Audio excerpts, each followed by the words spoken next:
بہت سے ایسے لوگ ہیں جن کے دل میں یہ خیال آتا ہے کہ ہم مومن ہیں، نماز پڑھتے ہیں، روزہ رکھتے ہیں، حج کرتے ہیں، زکوٰۃ بھی ادا کرتے ہیں، اس کے باوجود بھی آزمائش ہمارے اوپر، پریشانیاں ہمارے اوپر، اور سامنے کافر ہے، وہ نماز بھی نہیں پڑھتا، رب کی نافرمانی بھی کرتا ہے، لیکن اس کے پاس دولت ہے، گاڑی ہے، بنگلے ہیں، سکون ہے۔ آخر یہ ماجرا کیا ہے؟ ہونا تو یہ چاہیے تھا کہ امن ہمارے پاس ہوتا، سکون ہمارے پاس ہوتا، لیکن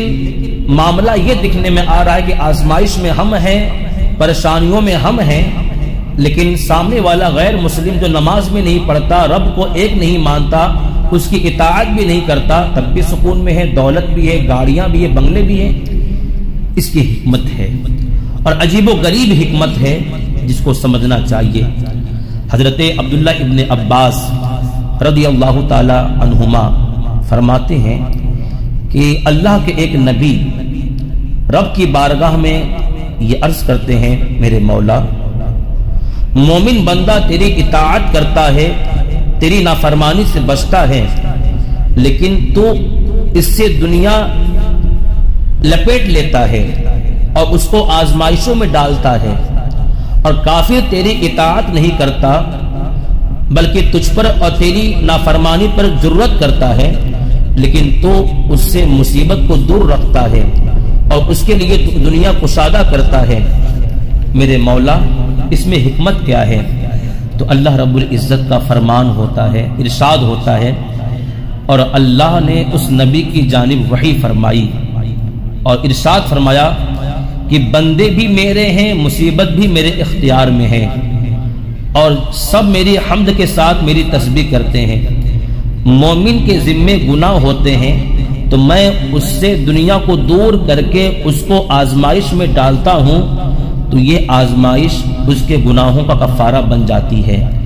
حتیٰ کہ وہ مجھ سے ملاقات کرے گا تو میں اسے نیکیوں کا بدلہ دوں گا، اور کافر کی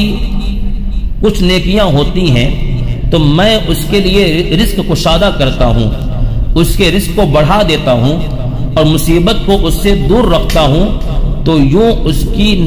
نیکیوں کا بدلہ دنیا ہی میں دے دیتا ہوں، حتیٰ کہ جب وہ مجھ سے ملاقات کرے گا تو میں اس کے گناہوں کی اس کو سزا دوں گا۔ اسی لیے رسول کائنات صلی اللہ علیہ وسلم فرماتے ہیں کہ دنیا مومن کے لیے قید خانہ ہے اور کافر کے لیے جنت ہے۔ ہم یہاں پر آزمائش میں ہیں، پریشانیوں میں ہیں، لیکن یہ آزمائش، یہ پریشانیاں ہمارے لیے آخرت میں امن کا ذریعہ بنیں گی، سکون کا ذریعہ بنیں گی۔ اور ہم کبھی کبھی دعائیں کرتے ہیں نا اللہ کی بارگاہ میں، تو ہماری دعائیں قبول نہیں ہوتی تو ہم مایوس ہوتے ہیں۔ مایوس نہ ہو، رسول کائنات علیہ الصلوۃ والسلام کی حدیث ہے کہ